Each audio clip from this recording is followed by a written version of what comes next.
This is only going to be a short clip. It's just me showing you guys how to build a new design of base that I found recently.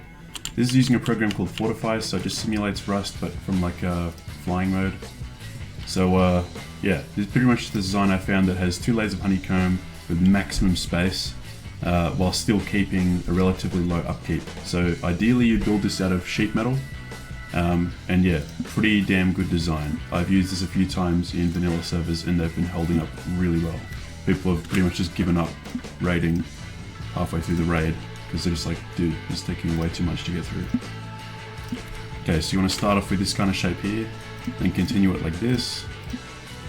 Then you want to add 3 more triangles on the outside. Sorry for the double placing, that just does that, it's a bit of a glitch. Like that, okay. So you want to have it to look like this, kind of like a 6-legged turtle.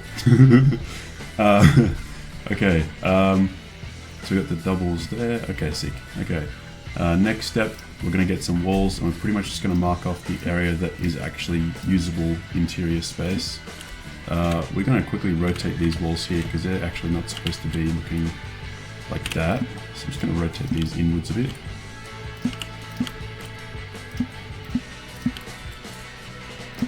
I'm going to delete one of them. We're going to add 3 door frames. You're going to need it, trust me. You're going to need that at least. What I've done in this design before is I've had a frame here and then I've added a shop front. You don't need a shop front, but because it is the same health as a metal wall, I thought that I may as well. Because it doesn't really disadvantage your gameplay in any real way. But then you can also, what I've also done is add another one on the inside like this, and then I added another door like that, and you can add either an armored double door or a roller door, which is what I've done. My configuration looked a little bit like this. Let me just rotate that. And I did it facing outwards on purpose because then you can see who's coming in exactly when they come in. That's sort of the idea of having a shop front there. You wouldn't really use it as a shop front except for this one here. Then the front 2, I just had normal sheet doors, but realistically, you probably end up having it as an armored airlock like that at some point. But yeah, that's the basics of the build. At a half wall, we're going to add a triangle floor there. Delete that half wall. And we'll. Oh, we can't actually put that. We can't actually put that there. We're going to put the half wall up here instead, because you want to be able to pass underneath and then straight up and over as well. Now we may as well get to adding our walls on the exterior. This is going to be our honeycomb layer. I say 2 layers of honeycomb because you can actually upgrade this to have another layer on the exterior.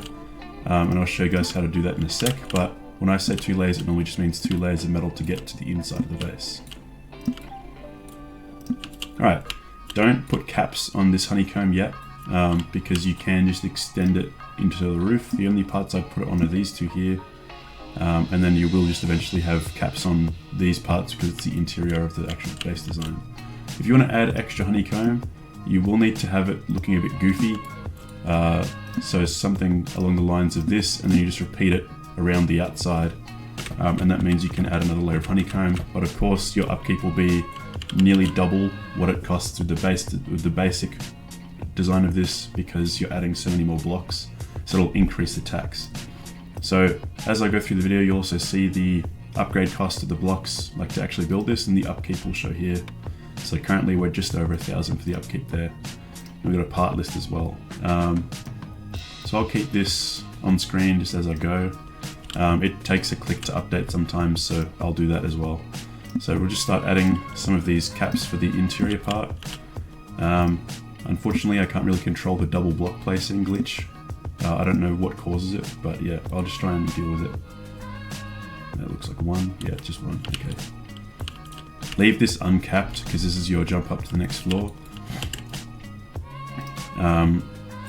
Now we can add the second floor layer of honeycomb, making sure that we have no soft sides facing out, because remember you only have 5 minutes to, oh, what was that? You only have 5 minutes to rotate a wall once it's been placed. Where's that going? I'm hearing the placing sound, but it's not actually. No, it doesn't matter. Okay, there we go. And then we can add the interior bits. Now, previously I've had two 3x3 farms, like the large planter boxes up here, just in this area with a water tank here. That's entirely optional and up to you guys. Now we can cap this off here, because a lot of this is actually going to sit proud of the rest of the build. Then we can add caps on here, here, here, and here. Then add the triangle caps here, here, and here. You heard the double place, so I just got to delete that one. So now, build cost so far as that, and upkeep so far as that. Okay, next up, we're going to get ourselves some roof pieces. And because we already have the floor layer to get in, we only need to do one layer worth of roof pieces, because that'll be the second layer of metal that you have to get through to get inside. You still can add solar panels to the triangles along here. Obviously one side, if you make it face east, will be the most efficient. But yeah, you can add solar panels, and then you can also add a wind turbine rather. If you just add some frames going up like this. Ideally 3, probably max it out at 4 just to reduce the attention drawn to your base, but yeah. So yeah, this is the design in its entirety. I would recommend placing your tool cupboard near your doors, just to make it a bit annoying to get to for raiders. So it'll look like this kind of thing, and then probably have a roller door or armored double door going into that room. So it'll cost you 3 armored doors is a good way to do it, and then 2 roller doors to get to TC if they're smart, which in a lot of cases doesn't happen. But then I also like to have a tool cupboard and a bed, because it means you can have 2 bag timerless respawns, and then a box. If I do it correctly, I can fit a box in there as well. So yeah, because I'm an industrial guy, I'll have my furnace setup, which you can see from another one of my videos on my channel, where I have a half wall sitting here, and then I'll chuck a triangle here. Oh, I heard it double place again, what a pain in the butt. Hang on, I'll try to find it. Ah, don't worry. Okay. And then if you do it right, you can scroll down, grab yourself, where is it? It's in electrical, where are you? You cheeky bugger. Electric furnaces, where are you? Oh, of course it's here. And then you can fit 3 per triangle, so 6 in total. And then you can make a super smelter. And if you watch my video, my other one, it'll only cost you 23 power to run 24/7, or half that if you use the circuit I created that only turns it on when it has to smelt. So yeah, I recommend also putting your workbench about here, and you can put a small box under it.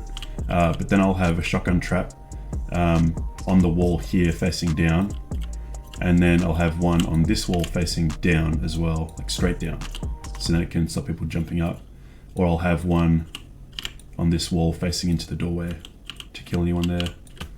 So now I'm playing as a character. But yeah, you've got a lot of space for storage. If I get a floor piece like that, oh poop, floor piece like that, I can add like the 2 ramps, and you can add boxes, and you can still access these as long as you build it correctly, because there will be a point where it will stop you from being able to place storage adapters. So you got to make sure you do that nicely. But yeah, plenty of room for storage. It'll take you maximum 22,000 metal frags to build this thing, and then just under 3k metal frags to upkeep it. So yeah, that is the base design. I really hope you guys found this helpful, because this base was awesome for many wipes of vanilla, and I don't think I ever got successfully raided while in this base. But yeah, it was vanilla, so modded servers, I don't know how lucky you would be, but yeah, definitely worth a build in vanilla. Soon I'll be releasing a video on auto upkeep. I've decided to scrap the original order of videos I was making when I announced it in the first video, because auto upkeep is probably more important than like a sorting system, because it can mean you can have, in this case, what's 24 divided by 3? 8. You can have 8 days upkeep in your tool cupboard here. Well, actually probably 7 because you need to store the high call as well. But 8 days in the tool cupboard, and then you can have a box somewhere else that has like another 16 days. So you could last like a full month wipe, and then just not have to worry about upkeep ever again. But yeah, that's the base design. Hopefully you found this helpful. Give it a share, give it a like, and maybe drop a sub so you don't miss the next video on Rust engineering. So yeah, thanks for watching. Hope you enjoyed, and I'll catch you guys in another video. Bye.